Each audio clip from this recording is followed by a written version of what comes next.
Good day, we are going to present a chapter 9 of the module entitled The Laws, Policies, and Programs for Philippine Women.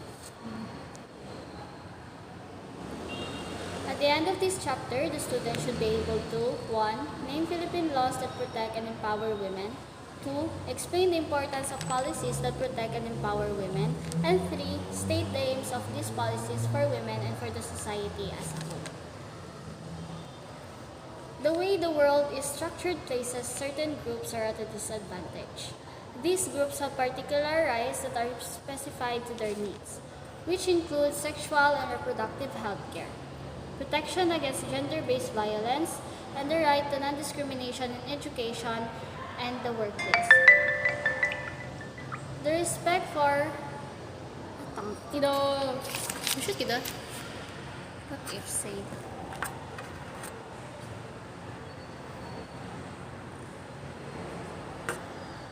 Good day, we are going to present the chapter 9 of the module entitled The Laws, Policies, and Programs for Philippine Women. At the end of this chapter, the student should be able to 1. Name Philippine laws that protect and empower women. 2. Explain the importance of policies that protect and empower women. And 3. State the aims of these policies for women and for the society as a whole. Human rights approach to women's development is essential since it can serve as a means to increasing awareness about women, their plight, and particular needs. Laws have been passed responding to these demands for the protection of women's rights. The Universal Declaration of Human Rights of 1948, the Convention on the Elimination of All Forms of Discrimination Against Women of 1979, also known as the CEDAW, the Beijing Platform for Action of 1994, the Millennium Development Goals of 2000, and the Sustainable Development Goals of 2015 are among the many documents advocating the gender equality and human development. The Universal Declaration of Human Rights is a common standard of achievement for all people and all nations. Its underlying premise is to provide all people the same basic human rights, regardless of sex or gender. These rights are fundamental human entitlements for a person. First, because of his or her existence as a person has intrinsic value, and second, because certain entitlements are necessary for one to realize his or her humanity. International treaties for women's protection.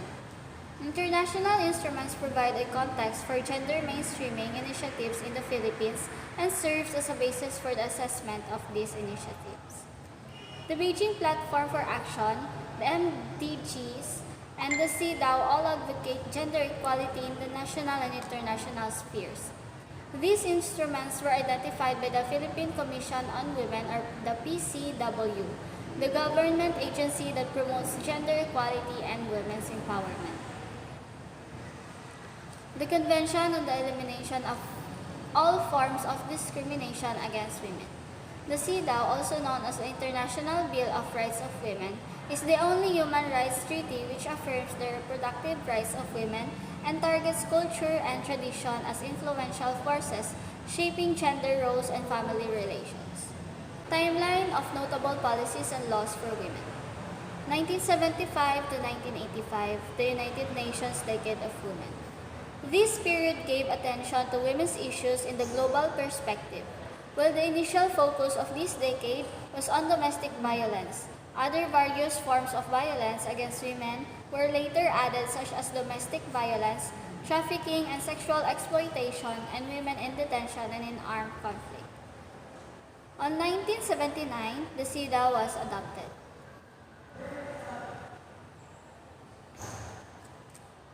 On 1985, General Assembly Resolution on Domestic Violence was adopted. 1989, the Convention on the Rights of the Child, or the CRC, was adopted. CRC is concerned with the protection of the dignity of children. It contains specific notes against abuse and violence, including domestic abuse and child trafficking.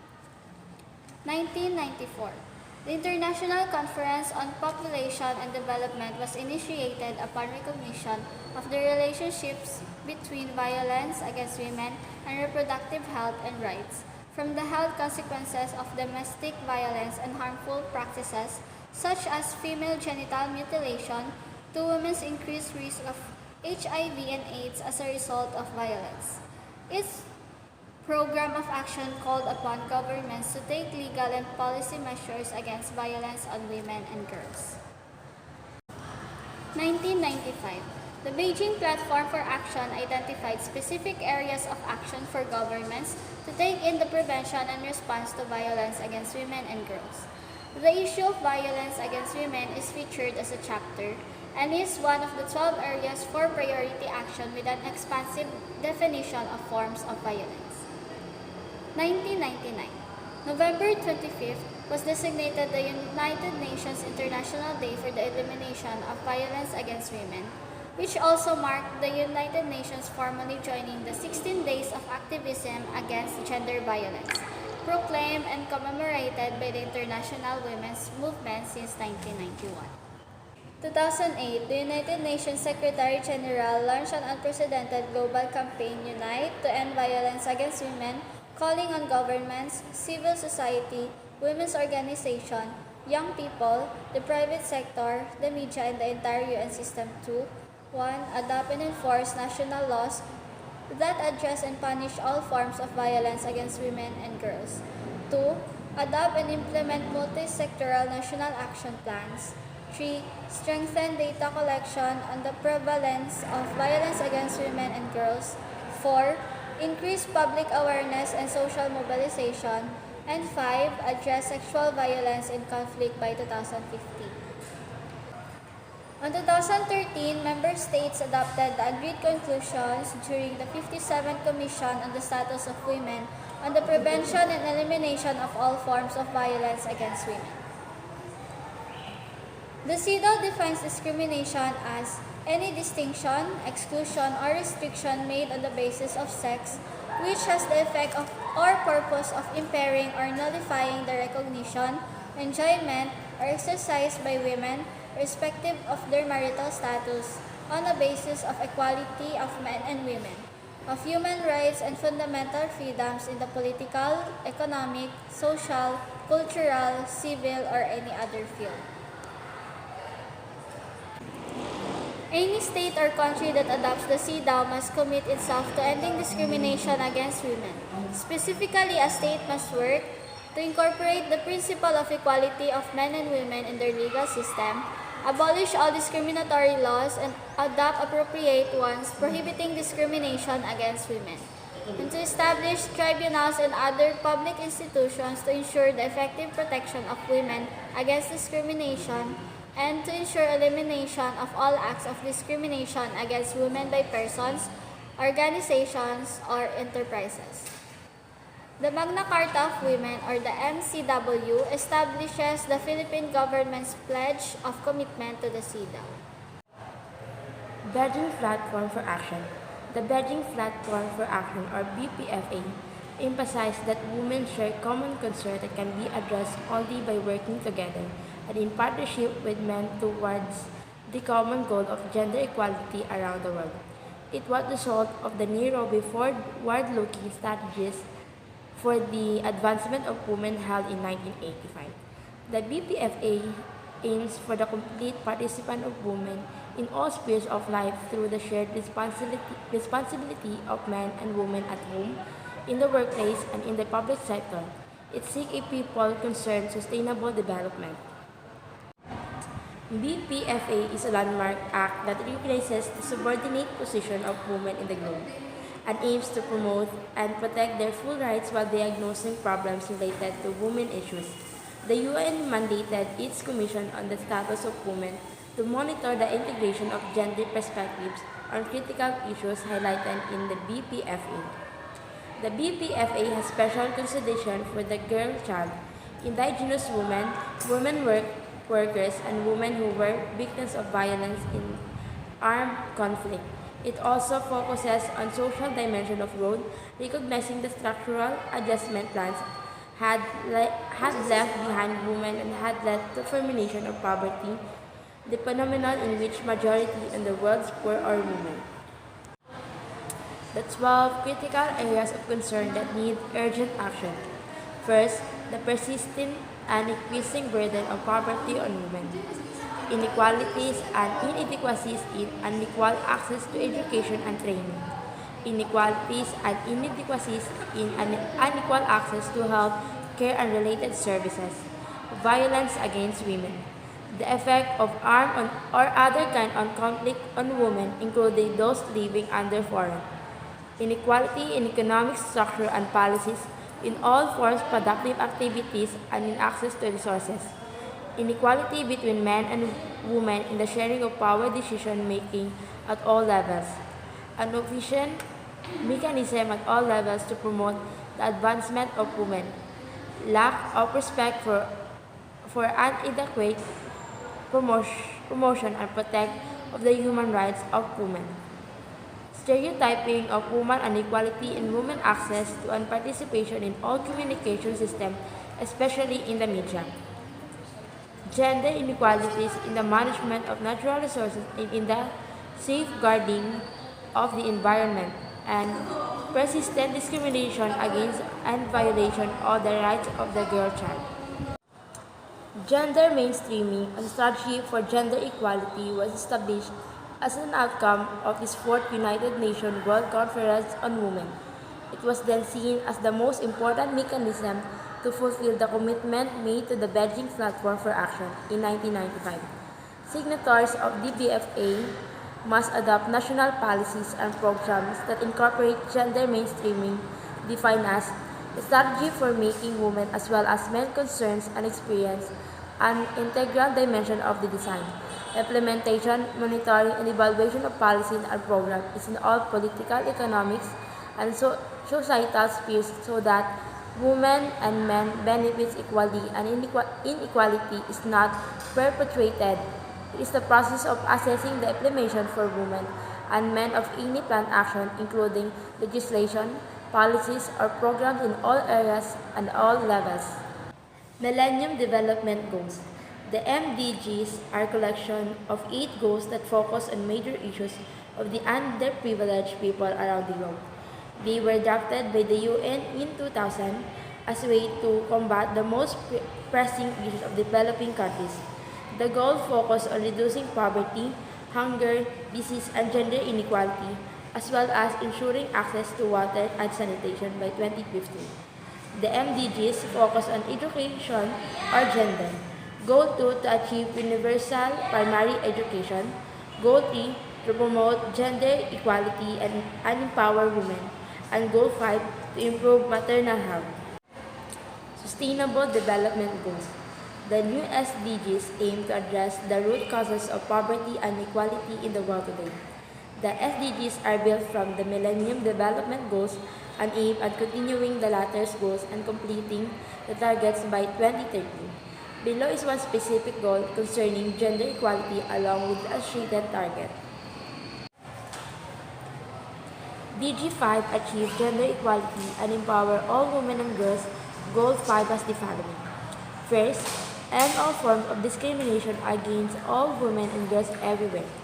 Eliminate all forms of violence against all women and girls in the public and private spheres, including trafficking and sexual and other types of exploitation. Eliminate all harmful practices such as child, early and forced marriage, and female genital mutilation. Ensure women's full and effective participation and equal opportunities for leadership at all levels of decision-making in political, economic, and public life. Adopt and strengthen sound policies and enforceable legislation for the promotion of gender equality and empowerment of women and girls all levels. Enhance the use of enabling technology, particularly information and communication technology, to promote the empowerment of women. Gender-specific targets of SDGs include the end of all forms of discrimination against all women and girls everywhere. The numerous forms of discrimination are violence against women and girls, cultural practices that harm women, lack of valuation of women's works, limited participation of women in the political field, inadequate access to sexual and reproductive health and rights for women. Laws and Policies of Women in the Philippines. The National Commission on the Role of Filipino Women, or the NCR-FW, is the primary policy-making and coordinating body on women and gender equality concerns. As the oversight body on women's concerns, the Philippine Commission of Women, or the PCW, acts as a catalyst for gender mainstreaming, authority on women's concern, and lead advocate of women's empowerment, gender equity, and gender equality in the country. Executive Order Number 348 created the Philippine Development Plan for Women, or the PDPW, for the period of 1989 to 1992. The Philippine Plan for Gender Responsive Development, or the PPGD, was later drafted to supplement the PDPW. The PPGD considers gender and development mainstreaming a priority concern and seeks to achieve gender equity in all public programs and policies. The Philippine government produced two recent publications on gender mainstreaming. These are the successors of the PDPW and the PPGD, which were created more than 2 decades ago. The first one is the Harmonized Gender and Development Guidelines. The guidelines are concrete responses to the Magna Carta of Women, which also calls for gender mainstreaming in all government programs and policies. The document outlines sector-specific implementations of the GAD perspective in gender-responsive planning. And the second one is the Women's Empowerment, Development, and Gender Equality, or EDGE Plan of 2013 to 2016. It addresses previous gaps in the PDPW and the PPGD while calling attention to emerging issues on gender responsiveness. It aims to address women's issues through women's economic inclusion and creation of concrete mechanisms for the gender-responsive provisions of the previous Philippine Development Plan on the PD. Senator Riza Hontiveros filed 3 bills to combat sexual harassment and violence against women. These are called the Tres Marias bills. These include strengthening the following laws: the Anti-Rape Act, Senate Bill Number 1252, the Anti-Sexual Harassment Bill, Senate Bill Number 1250, and the Gender-Based Electronic Violence, Senate Bill Number 1251. The Anti-Rape Act seeks to amend and modernize the current legislation against rape by emphasizing the lack of consent as an essential element of the crime of rape, increasing the age of the statutory rape from 12 years old to 18 years old, and repealing the forgiveness clause in the revised penal code. While the Anti-Sexual Harassment Bill seeks to amend current anti-sexual harassment legislation by introducing sexual harassment between peers and those committed to a superior officer by a subordinate, or to a teacher by a student, or to a trainer by a trainee. And the Gender-Based Electronic Violence prohibits and imposes penalties on people behind misogynistic and homophobic attacks on social media. So overall, this chapter discusses about the laws and policies here in the Philippines that could greatly help our Filipino women and girls to protect themselves and practice their rights. I hope you learned something through this video. That's all. Thank you.